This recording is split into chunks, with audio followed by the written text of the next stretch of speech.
I got cystic fibrosis. See, I've got cystic fibrosis. Hey everyone, welcome back to Staying Salty. If you don't already know, my name's Chelsea. I hope you've had a chance to watch everybody else's amazing videos this week.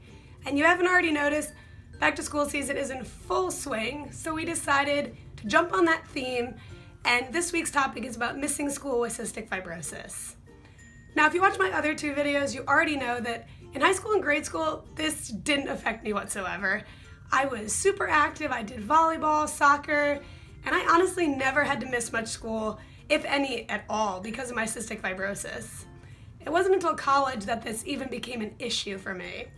But in college, my health definitely declined. I think mostly because I was spreading myself so thin and trying to do everything that everyone else was doing.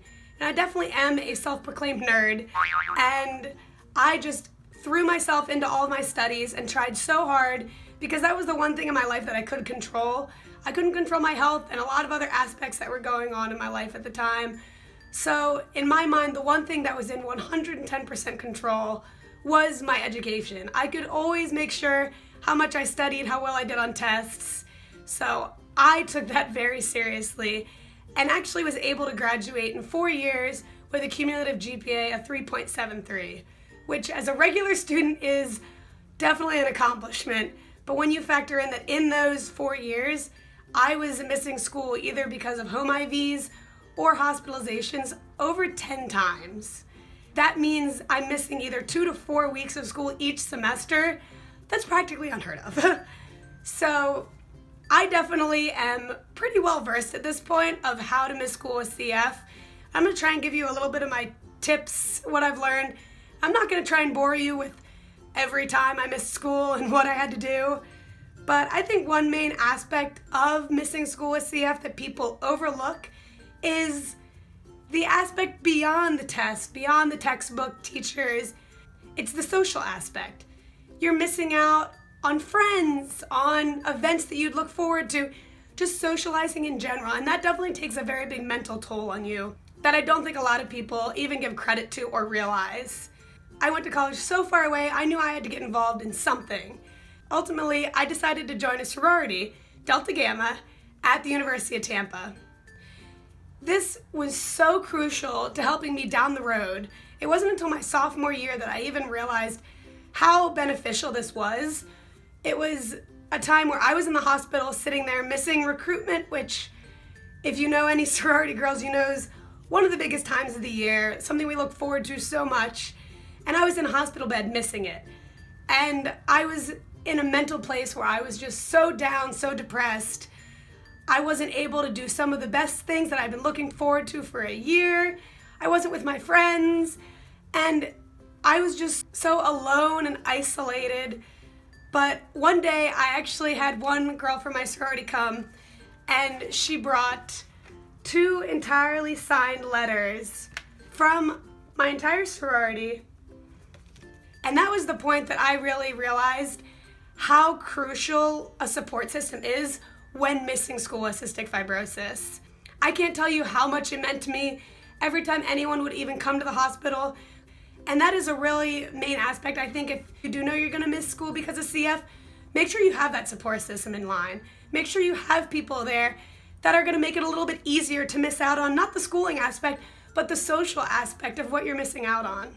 Down to the more nitty-gritty things, I definitely have seen the good, bad, and the ugly when it comes to professors. I know for me, one of the main reasons I chose the University of Tampa was because it was a smaller school. I knew, even before I knew that my health was going to be an issue, I knew that I would thrive better in smaller class sizes, just a smaller school in general. So University of Tampa is only about 6,000 to 7,000 people. That means my biggest class was 35 or 40 people, and my smallest class was actually 6. So with those numbers, it gave me the ability to really communicate with my teachers, and definitely they knew me rather than a number on an attendance list. And that was very beneficial for me because it gave me the opportunity to keep that line of communication between me and the professors open. That's another one of my suggestions. Definitely tell your professor in the beginning. Tell them, hey, I might be missing class, instead of blindsiding them and being like, by the way, I'm gonna be out of class for the next month. Can you help me? Can you work with me? 9 times out of 10, professors are more than willing to help you. They want you to succeed, but it only works if it's a two-way street. If they're the only ones talking to you and you're not talking to them, then they can't help you. But if they understand what you need, I guarantee you they're gonna be more than willing to help you. For me, I know that I actually retook many teachers. There were about 4 or 5 teachers that I had taken 2 or 3 classes with. So by the 3rd class, one of my teachers, he didn't even have to ask me anymore. He knew if I was able to, I'd be in that class, and if not, he knew why I wasn't there. So I was very lucky when it came to my schooling, because I was in such a small school, and I was able to communicate so much with my teachers who actually did know me, knew my face, knew my name, and that was a big benefit to how I was able to graduate in 4 years. Also, you definitely will most likely encounter a teacher or two that aren't going to be very helpful. But at the end of the day, if you know that you've done the work, you deserve credit, fight. No one's gonna fight for you. You have to go and you have to fight for your own education. I think one of the last things that's very important with missing school with CF is your own personal determination.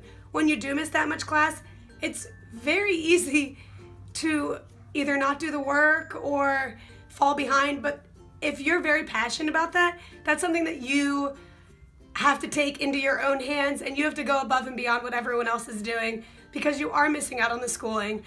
But in the end, I know for me, it pays off, and there's nothing better than the feeling of walking across that graduation stage, whether it's 4, 5, 6 years later. No matter how long it takes, you have to listen to your body and what's best for you. If you have to, take a semester off, take a year off. But if that's something you're passionate about, don't let that go just because of cystic fibrosis. Push through and do as much as you can or as little as you can. And the last thing I'm gonna say, which I bet you've all heard many times, is the main thing about missing school with CF. Do your treatments. I know it's so easy to miss them. I think that's one of the main things. If you do want to be able to keep up your health and keep up with your education, you have to do your treatments. And in college, the way that I was able to do that is I was able to schedule classes around when I knew I had to do my treatments. Therefore, I didn't have any classes later than 6 o'clock. I didn't have any classes earlier than 10 a.m. usually. Now, I wasn't able to do that all 4 years, but most of the time, if you do go to your advisor or anyone like that, they can work with you because of things like that. Because us CFers know it can take an hour or 2 in the morning just to get ready to leave the house. So I definitely recommend communicating with your professors, communicating with your school, doing your treatments, and making sure you have that support system to fall back on who are gonna help you when you can't hold yourself up. Now, I know my videos tend to be a little bit on the longer side, so I tried to keep this one short and sweet. So next week, we're gonna be doing our video topic on what our biggest struggle is with cystic fibrosis. So I know I'm looking forward to this topic a lot, and I know it could be very beneficial for a lot of people out there. So definitely keep an eye out, watch our videos next week, watch Hannah's video tomorrow, and if you ever have anything you want to comment your story, let us know any questions or future topics, put them down below, and I'll also link all of our Facebook, Twitter, Instagram. So, thanks for watching. Bye.